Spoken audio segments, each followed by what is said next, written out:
about $5 billion from its plantation resources. Germany makes about $19 billion from its plantation resources, and France makes about $14 billion from its plantation resources annually.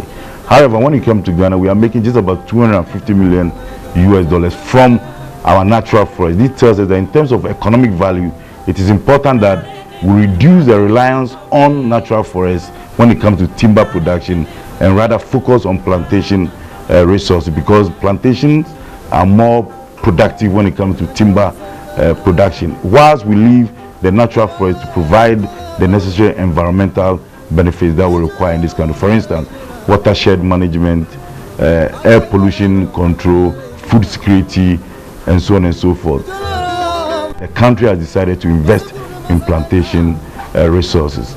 Now, in making this decision, it's important to identify the various institutions that can contribute to the successful implementation of this program. So, for the National Plantation Development Program, we have about 5 main institutions helping us to achieve the successes that we require. The first is obviously the government, which I'll say is the cabinet, and through the president, in 2010, the National Forest Plantation Development Program was launched.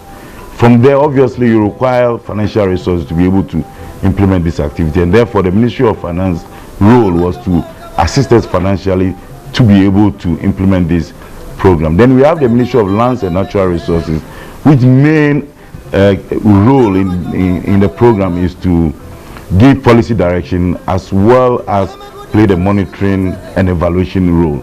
In terms of implementation and execution, the Forestry Commission is the main implementing agency or the main executing agency, even though we collaborate with other sectors. For instance, the Ministry of Food and Agriculture, we collaborate with the Ministry of Food and Agriculture when it comes to areas that we have to either intercrop the tree planting with crops, or areas where we use mainly food crops.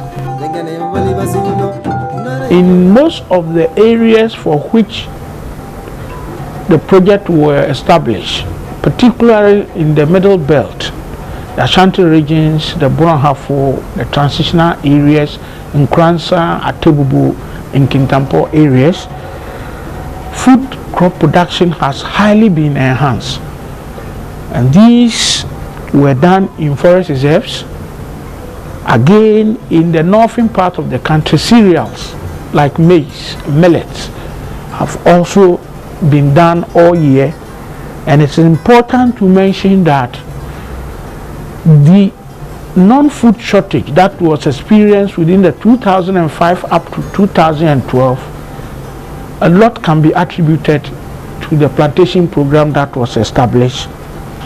Again, the other objective was to ensure that there was employment generation and also a reduction in rural poverty. And I want to mention that our records indicate that over the almost 10 years period that the program was established, on the average, 20,000 people were engaged or given work to perform and paid under the program.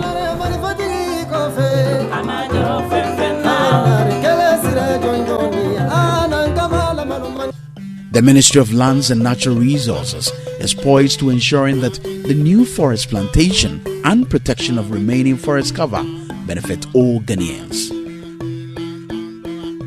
We'll continue to promote massive forest plantation development, and we just said that we need to have the public know that there's an opportunity there for private investors to invest in forests, and it pays dividends. So they may want to approach the ministry, and they may want to approach the Forestry Commission for more details of that. And we need to restore the degraded landscapes in the country, and this has been degraded largely as a result of slash and burn, farming techniques, mining activities, and then illegal chainsaw operators have also entered the forest. So we need to constantly renew and restore the degraded forest landscape. And then we're also very mindful of the need to do that, especially with regard to climate change issues, because we need to have a large enough forest so we can be able to capture a carbon in the air and thereby improve life for all of us on this earth. Galamsey has become an albatross on the neck of every well-meaning Ghanaian, a canker that is eating arable lands and destroying rivers.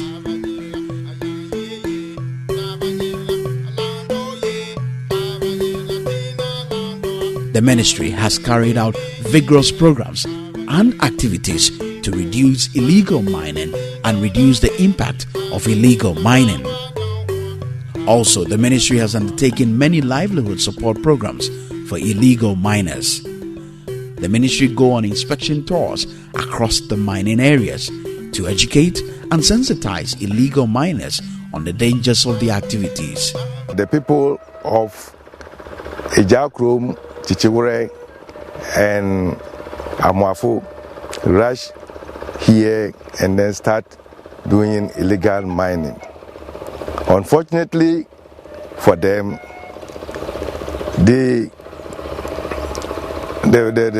pit broke and then caved them. And out of those who were there, were able to retrieve or pick up 16 dead bodies, and then 6 were alive and rushed to the health center at Chichiwure. First, na my brother, a friend of Kofi Amankwa. You know, then a 2 hormone, and I say on there. So I ain't made it. We are not here. And he said, I feel more to us. He be her. Now, you know, Biana, crazy. I say, we know with the card number hospital. The binum to me surviving. Now, he said dead body in the Pama 16. Okay, the Munina to. Many of those who are involved, they see Galamsey as their only source of, if you like, livelihood, but we're trying to let them understand that that is not the case. We are providing alternatives, and we will continue to provide alternatives.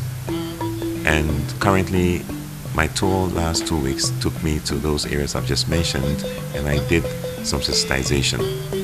And we've encouraged those who are carrying out these activities to form themselves into groups, and we would help them to register a company. We'll help them to be taken through the process of how to mine in a safe and sustainable way, and we will help them to be able to learn good mining techniques.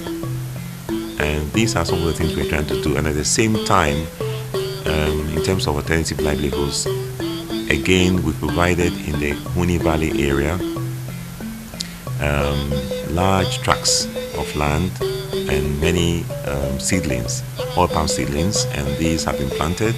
And it's a good project, and we are encouraging those who are involved in Galamsey that these alternatives are available for them. The ministry has a unique future plan. The ministry would continue to push to ensure that forests are managed in a sustainable manner,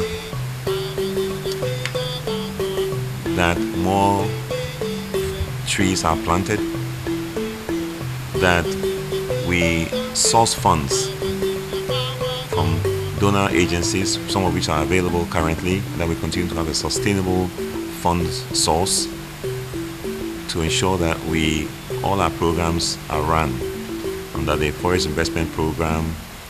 And with regard to Galamsey issues, with respect to mining in Galamsey, we will soon again roll out a program which will be a consistent program for ensuring mainstreaming of those carrying out Galamsey, those who are accepted, and then to flush out those who do not, because soon there will be a new law passed, and the new law would empower the ministry to seize equipment used for illegal mining and to seize the proceeds of illegal mining.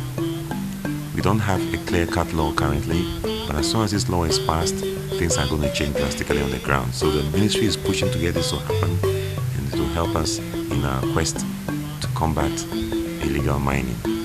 the Ministry of Lands and Natural Resources has the capacity to ensure all resources of the country, including land, rivers, lakes, are protected and managed to ensure availability for this generation and the future generations.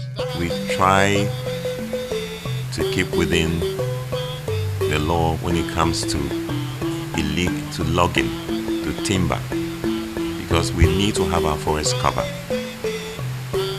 We don't say nobody should go and cut down trees, but tree cutting must be done within the framework of the law. And those who are in mining, we don't say they don't have the right to livelihoods, but it must be done within the framework of the law. And those who support and who encourage and who finance illegal mining activities, we say stop. Because we know that some of these people are people of repute, people who want to know better, and we are appealing to their conscience that the degradation which is left behind for future generations is unacceptable. In our national anthem, it says that our heritage left for us, our heritage which was won for us by the toil and blood of our fathers. Sergeant Ajete and others, they laid down their lives. Kwame Nkrumah and others also did what they could do. Others have come and gone. We don't want a situation where we, the current generation, we sit down unconcerned and we lay waste to the land.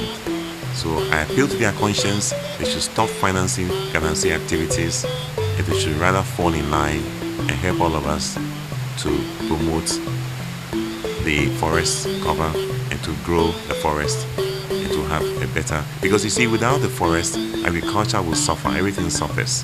Trees are life, and so we appeal to all Ghanaians to grow a tree every day.